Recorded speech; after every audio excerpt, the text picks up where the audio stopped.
All right, so welcome back to our second series of our lecture. And right now we'll be checking or we'll be dealing on Kant's concept on the moral values. Paano nga ba inisip ni Kant yung intensity ng morality of a certain action? So, Kant actually would focus first on the moral worth. What does it mean when you say moral worth? Because on Kant's view, the moral worth is the action is not determined by its consequences. Kung ikay gagawa ng isang bagay, huwag mong tinan yung result, but rather focus on the action itself.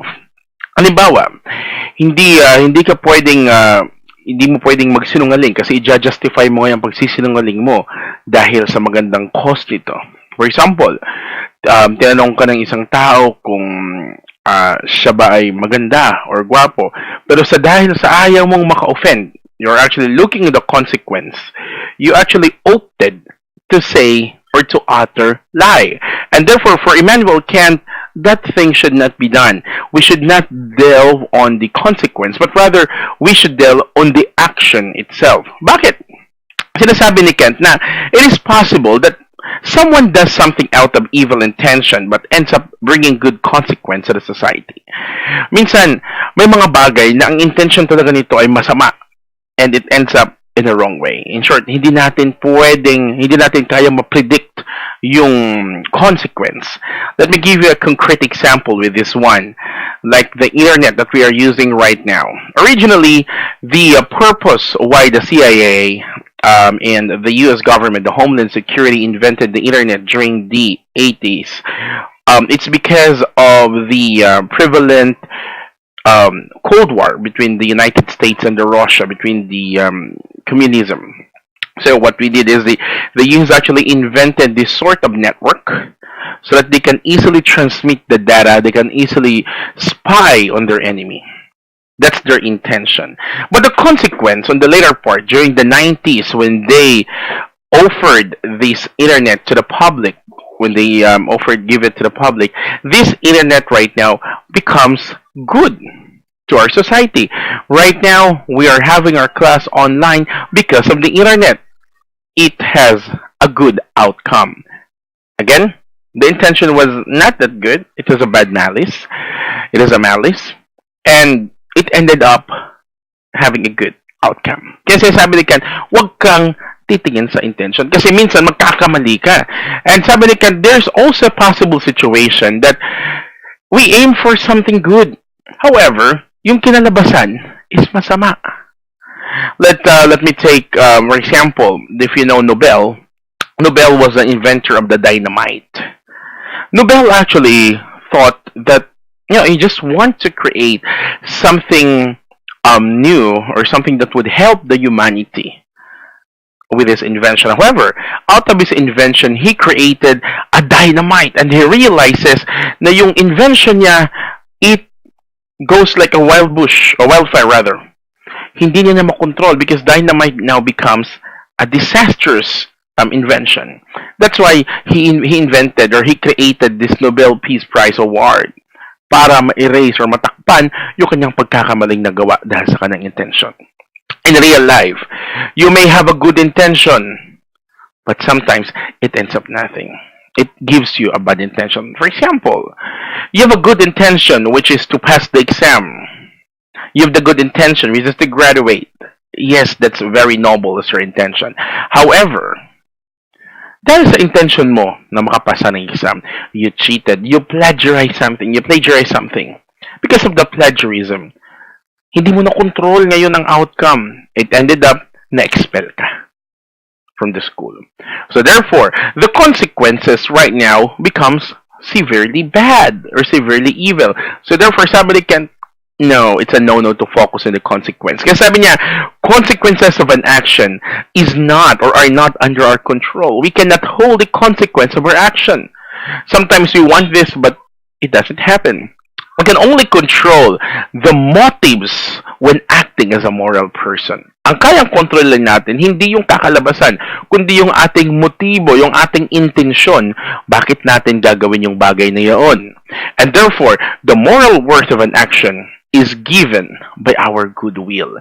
the goodwill, the motivation. What is your motivation of doing such action? Kaya nga, sinasabi si Ken, in his obligation, in the previous video, we talk about obligation, which means ought. Kinakailangan natin gawin. I am ought to do this. Sabi ko na, ought implies can.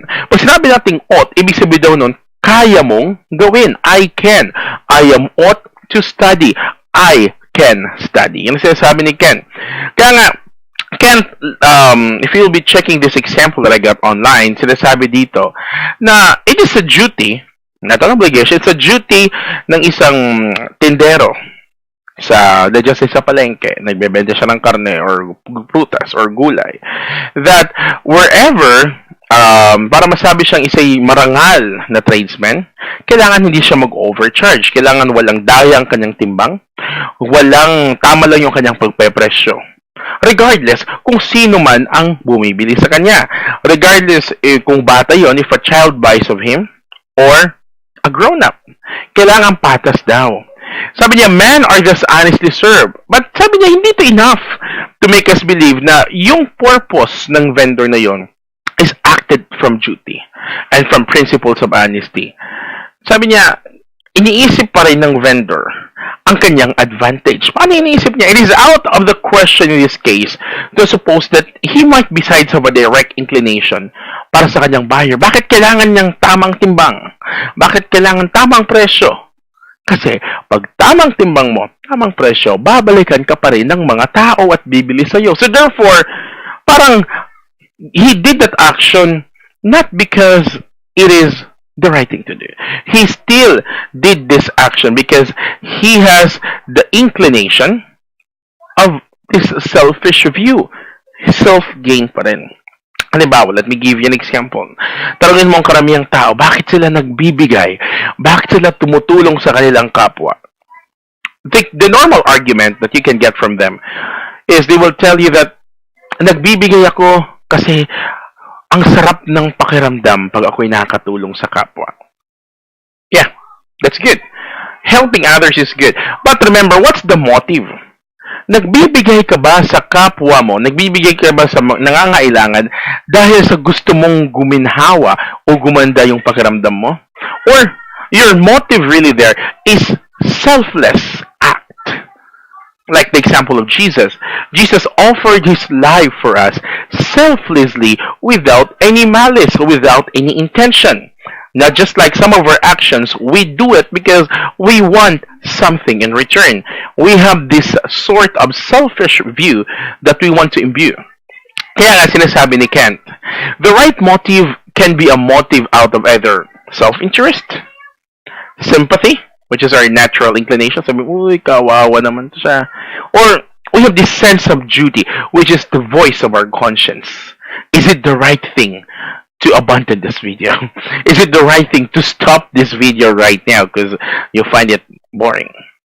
So, in every action, sabi ni Kent, only the final motive will count.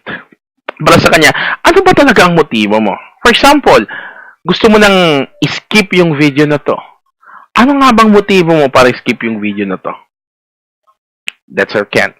It's either you feel bored or you think that it's not worth of your time. So the motive counts according to Kent.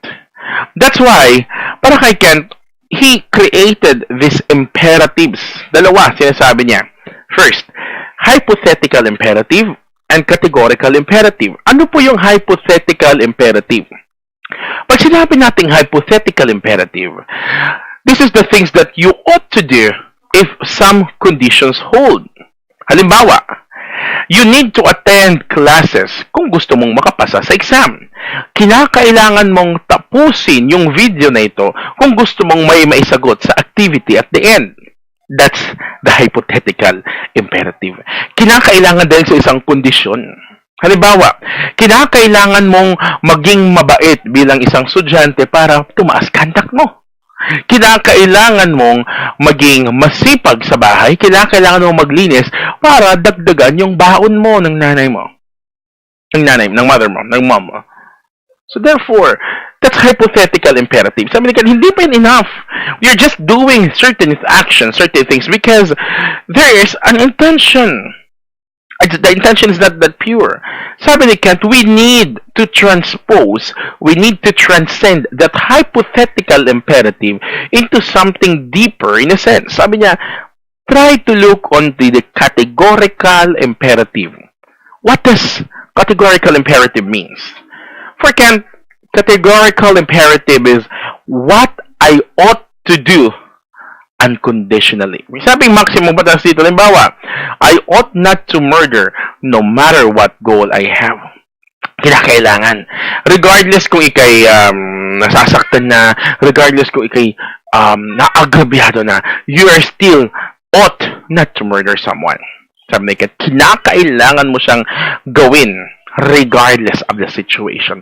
Regardless if the situation will bring benefit or will bring harm on your path.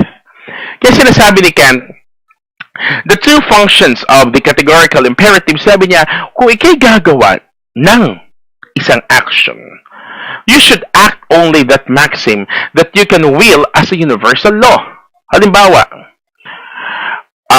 ako'y gutom na. Wala akong pera. Wala akong makitang trabaho. Wala akong ma-applyan. Tapos, may nakita kong babae na maraming dadalang pera. Iniwan niya yung bag niya sa may upuan na tabi ko na inuupuan. So, I have this moral dilemma. Kung, the big question here is, the dilemma I have here is, kung kukupitan ko ba ng 3,000 ang kanyang pera? Okay. Let me give another example. Sa bahay nyo, sa wallet ng tatay nyo, sa wallet ng nanay nyo, marami siyang pera doon. Okay?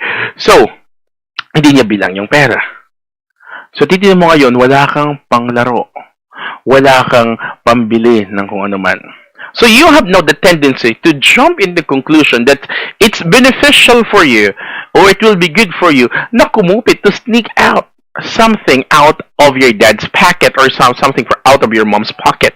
So, akala natin, kasi di man malalaman nila, sandaan na naman yun, maliit lang yun sa kinikita nila, barya lang yun sa kinikita nila. Do you think, sabi ni Kent, do you think it's the right way? Do you think it is the right thing to do? Let's just say, sa example sa opisina, kukupit ka ng isang bond paper, kukupit ka ng isang fastener. Kasi, fastener lang naman yan. Bond paper lang naman yan. And, come to think of it, do you think it's the right way? Do you think it's the right thing to do? Sabi ni Kant, if you do a certain action, act as if it is the maxim. When you say maxim, it is the rule. It will be the standard of all the people. Sa tingin nyo ba, kung ikay walang trabaho, walang pambili, walang pera, sa tingin mo, nararapat na ba na kumupit ka ng pera?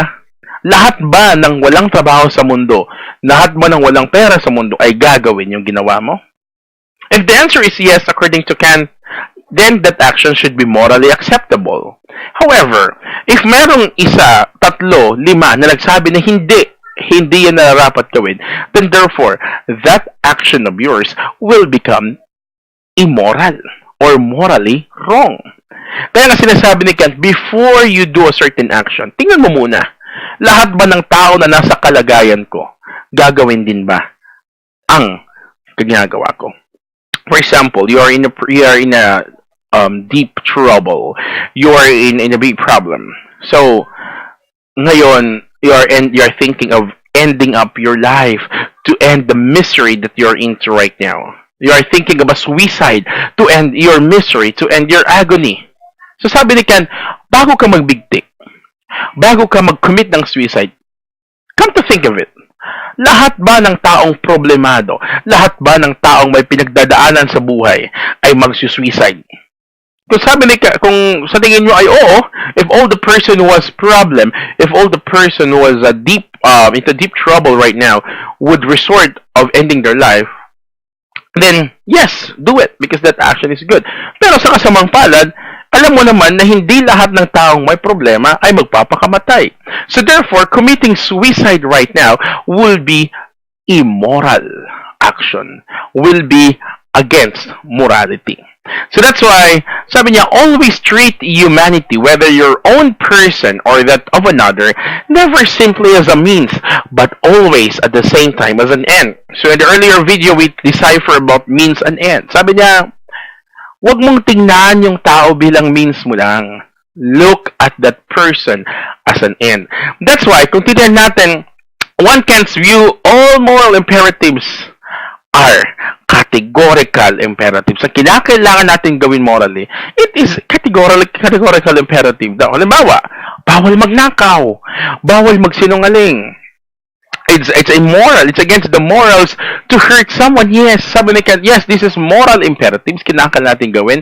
Sabi niya, these are also categorical imperatives. Sabi niya, they are universally valid and have equally free to rational agents.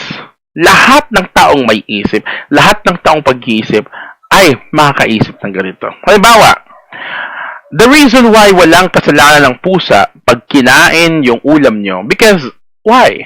The cat doesn't have rationality. Sino may kasalanan pag kinain ng ulam nyo ng pusa? It is you. Kasi ikaw, yung may rationality, ikaw ang nakakadala ng isip kung saan itatago yung ulam nyo. That's why, can't put this this way. Bakit mali ang pagsisinungaling? Regardless whether it's a lie, because some people think, I do lie. Nagsisinungaling ako because maganda naman yung hangarin ko. I want that person to be happy. But no, sabi ni Kant, it's wrong. If we use consequence as the basis of moral worth, according to Kant, sometimes lying is right because it makes a lot of people happy. Halimbawa, you lie para hindi mabwisit nanay mo sa'yo, magsisinungaling ka na kung saan ka galing. Para hindi magalit tatay sa'yo, magsisinungaling ka na. Para hindi ka pagalitan, para happy. Para sabi ni Kant, it's not right. Sabi niya, the maxim that supports lying cannot pass the universality test and the humanity test. Anong halimbawa? Let's just say, tumakas ka sa bahay niyo. Or gusto mo magpaalam kasi magsiswimming kayo. May outing kayo ng barkada. For sure, yung magulang mo hindi papayag na lumabas ka sa outing. Anong gagawin mo? You will now think of ways, you will invent of ways, of means, para mapa-oo siya. Anong gagawin mo? Magsisinungaling ka ngayon. Sabihin mo, mayroon kayong school activity because that is a better ground. So ngayon, sabi ni Kant, hindi lahat ng tao sa mundo na may rational na pag-iisip, ganoon ang papaalam. Meron pa rin iba na magpapaalam sa kanilang nanay na sasabihin ang totoo. So therefore, that makes your action void. That makes your action invalid and morally wrong. Kaya sinasabi ni Kant, bakit mali ang pagsisinungaling? Pag nagkakamali ka, pag nagsisinungaling ka, the words lose its function to express truth. The principle of lying, therefore, cannot be universalized. Anong una? Nawawalan na ngayon ng saysay, ng meaning, ang truth. Nagdi-diminish yung value ng truth kung lahat tayo nagsisinungaling. Like what is happening right now in the social media. A lot of fake news. That the value of truth is now diminishing. Kasi lahat ng tao nag-iimbento. Ngayon, tuloy, ang hirap na maniwala kung alin ang totoo sa mga post.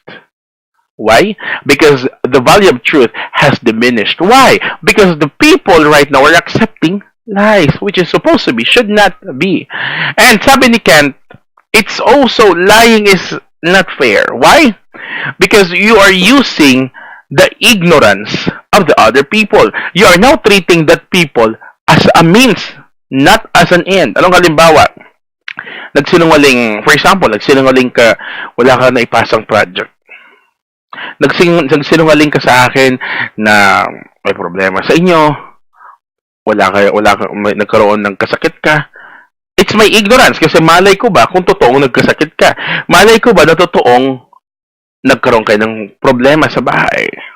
So, in short, you are using my ignorance for you to accomplish your personal, your selfish motive. Kaya nagsisinungaling ka because you want to take advantage of the ignorance of that other person. Para in short, may sa katuparan mo yung personal or selfish interest mo. Sabi ni Ken, no, you should not treat each person or the other person as just a means. Treat them or treat that person as an end who actually deserves to be told kung ano yung totoo. Treat that person who deserves to be told what is true. Hindi mo siya pagsisinungaling. Kasi that will be injustice for that person. That's why, for Kant, dahil tayo may freedom. Sabi niya, given that all rational beings are equal, tayo lahat, a kingdom, we are part of the animal kingdom. A kingdom compromising those beings must not favor any party or treat other as an inferior. Hindi natin sabihin, magsisinungaling na tayo ngayon dahil bata pa yun, wala pang kalam-alam. Which is, yun ang ginagawa karamihan. Sabihin, pupunta tayo ng ganito. Sasabihin mo, uy, miss na kita. Uy, mahal na mahal kita. Well, at the back of your mind, it's not. Bakit nag-depreciate ngayon yung salitang I love you? Why the word I love you doesn't make any sense at all right now? Because the concept, the nomina behind I love you is hindi natin pinapahalagahan. Ang bilis magsabi ng I love you through text, through chat. But the question there is, deep inside, in your nomina, when you utter that I love you word, when you type that I love you word, does it come from the bottom of your heart, from your consciousness? Most of us would tell that lie. Sabihin, mahal na mahal kita. Well, in fact, no. There are reservations or mental reservation. And that therefore diminishes the concept of I love you. Kaya pansin mo ngayon, bakit ang hirap maniwala sa taong sasabihan ka ng I love you? It's because the lie that entangles that I love you, the truth is diminishing. That's why sabi niya, it follows that in the kingdom where we're rational people, that everybody should be equally free and should not be a means to others people's end. Kaya ang karamihan sa inyo, na-experience yun na, that kung may gusto kang tao, ang bilis na magsabi, I love you, babe. It's because you want to win his heart. You want to win her heart. So, in short, you're treating that a person not as a person of your love, but you're treating that person as just a means. Kasangkapan mo lang para ma-achieve yung binabalak mo, yung gusto mo. Let me take it for example. Pag may gusto ka na babae, most of the time, we look that person, not just an overall person. We are attracted in the physical physique of that person. So therefore, kung ikay na-attract sa magandang babae, if you fall in love with that beautiful girl, therefore, you're not in love with the person behind that beautiful face. You're just, most of the time, attracted to the physical appearance. So, sasabi ni Kant, no, don't look at that physical appearance kasi magbabago yan at the end of time. It changes. The phenomena changes. Pagtanda niyan, papangit din yan. Kukulubot din ang mukha niyan. That's what Kant is talking about. Sabi niya, the law, the setup, is a contract between free rational agents. It becomes now a social contract, same as with other philosophers that are proposing. Sabi niya, morality is just a matter of social contract made between free and rational agents. Ibig sabihin, nag-agree tayo. Hindi ako magsisinungaling sa iyo, hindi ka rin magsisinungaling sa akin. So that the value of truth is still there. Kasi kung magsisinungaling ako sa iyo, ikaw magsisinungaling sa akin, then the question there is, ano nang totoo? The question of truth, the truth now, the concept of truth diminishes. So therefore, we need to agree on something. Kailangan natin mag-meet in between.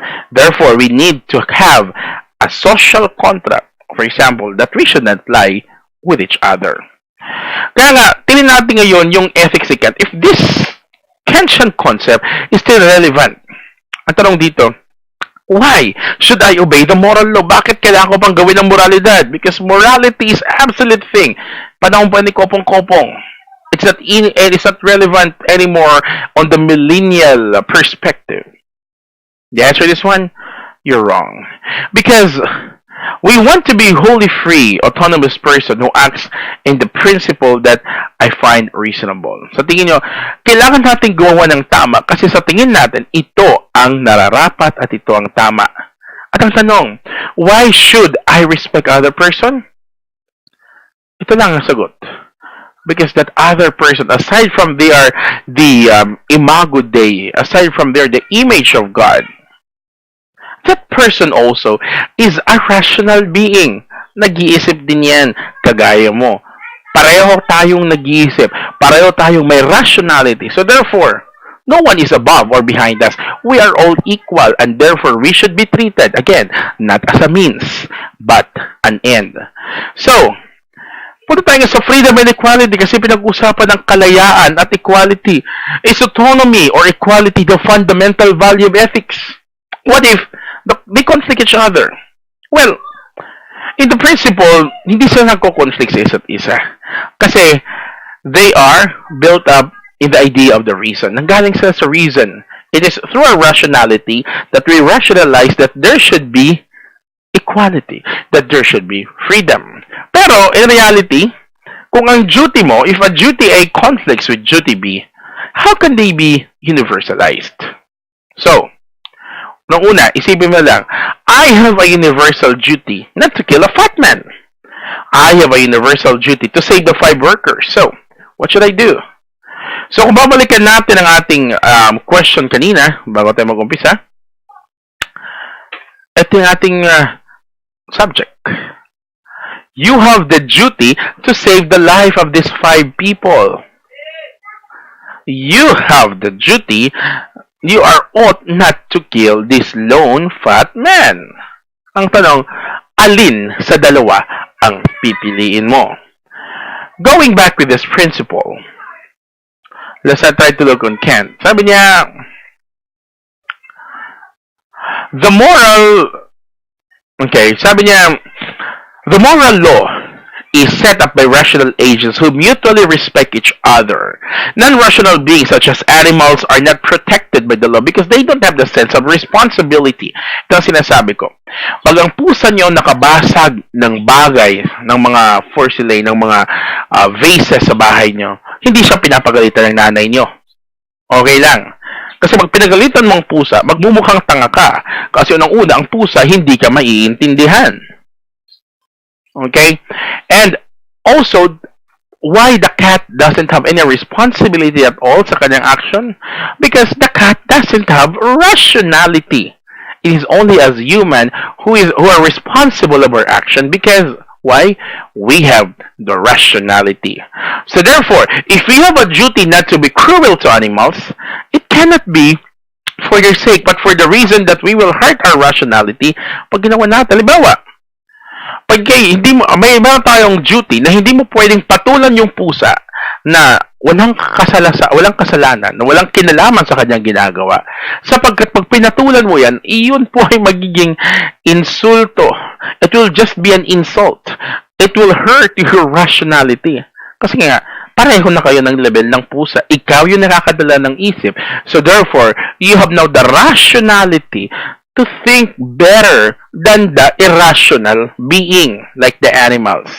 So, therefore, sinasabi ni Kant, if I am Kantian, kailangan mo bang mag-participate sa democracy? Do we need to have a representative in the democracy? Shall we proceed to the capitalism, revolutionary Marxist, and so on, the anarchism? Let's try to find out.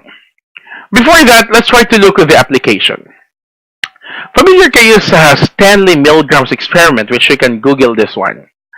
Stanley Milgram experiment is the infamous experiment that had happened in 1962 sa Yale University sa America, sa New York. And I'll tell it to you later. The Philip Zimbardo's experiment in Stanford. This is also an infamous psychological experiment that happened. Tingnan natin ngayon kung ano nga ba. Is it right or wrong to use a person in academic research? Again, if we will look at the consequence, sabi ni Kant, consequence, if we use a person as our subject of the research, maganda yun kasi their purpose was to understand how human mind works. To understand, kasi for example, the Philip Zimbardo's experiment, yung prison experiment niya sa Stanford, his purpose was to understand why the Germans allowed the extermination or the killing of the millions of Jews during the Holocaust. Bakit pumayag lang mga Germans? He tried to understand what's the psychology behind it. And Stanley Milgram actually did his experiment to test as well how obedient man is. Kaya, before that, let's try to look at the Nuremberg Court. Nuremberg Court, this is in Germany. Sabi sa kanila, dapat daw, pag ang isang tao, isasubject mo siya sa experiment, dapat he is fully aware of the situation and of the consequences. You can find that one in Google. Sabi dito, by saying that we respect a person as autonomous agent, we imply that they are having equal statuses with us. Therefore, we cannot treat them as a means only. Hindi mo sila pwedeng gamitin as a test subject sa isang experiment. Kasi bakit? Kagaya mo rin sila. Therefore, using somebody implies an imbalanced power of structure, meaning that the users are ginagamit mo lang in a higher rank, have more power, have ends in the action plan that inferior cannot share. Sabi niya, autonomy thus requires that if I am to be treated as a means, I must also be able to recognize the experimenter's end as my end. If I can recognize the promoting of collective interest as an end that I share without contradiction, I can say being deceived of my choice. Ibig sabihin, bago ako isalang, kung ako yung magiging subject ng isang experiment, dapat alam ko ano ang mangyayari sa akin. Dapat alam ko kung ano ang ginagawa sa akin. Dapat I have this full picture. Dapat I have this full knowledge. Let's try to look at Milgram's experiment. Ito ang Milgram's experiment.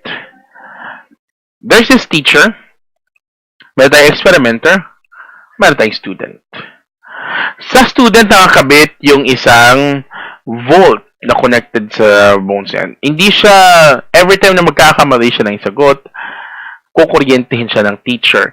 And the voltage ranks from low voltage, 15 watts, 15 volts, hanggang sa super extreme or extreme voltage na. This is the experimenter. They are actually watching.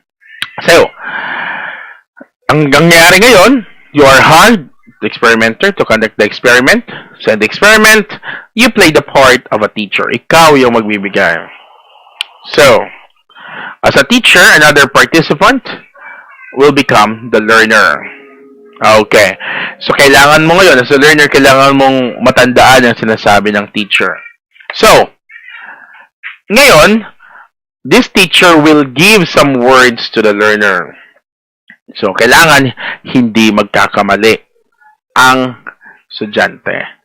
If the answer is correct, mag-move sa next word. Pag mali, mayayari, kukuryentehin.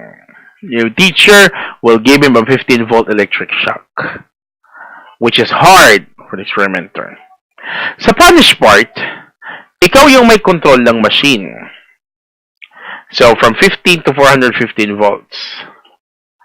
High voltage. And, yung experimenter, ginagawa lang niya is to increase the voltage. Ang tanong dito, when I am increasing the voltage and inflicting suffering to the person, to the subject, am I morally responsible? Am I more reliable? Balik tayo sa kwento sa una, yung sa train, sa trolley, na nadiskaril.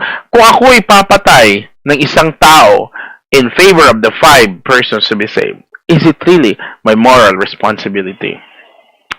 Okay, so, sinasabi dito, if we electrocute something, if we get the pain, sa Milgram experiment, technically, is the experimenter, the person who tried to punish or to electrocute the subject, nangyayari is they find pleasure now in electrocuting that subject. Yeah, the big question there is it actually the right thing to do? Punta tayo sa Milgram Stanford experiment. Ito po, noong si Zimbaro Nagkuha siya ngayon ng 24, meron siyang post or advertisement na ibinigay. Meron nag-apply na 70 case subjects. Out of 70, nakapili siya ng 24. And those are male students from the University of Cambridge, and Stanford rather. And out of the 24, may dalawang reserve dapat lang. And then dapat ay 11 yung prisoner, 11 yung guard.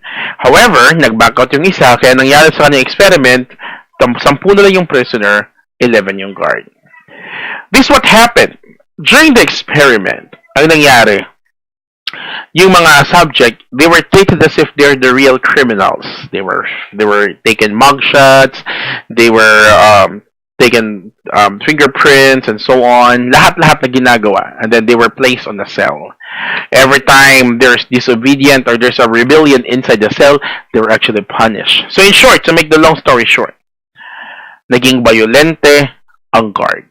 So the guard right now, they try to embody more yung kanilang role. They actually try to forget or ignore the ethical standard. So the big question, balik tayo. Actually, the point of contention here is it really right to use human subject in human trial? Do you think it is ethical? Okay. So, anyway, I'll be posting another activity. So, this is also due on February 9. So I want you to answer this one on a separate sheet of paper, one whole sheet of paper. Alright, so thank you for watching and have a good day.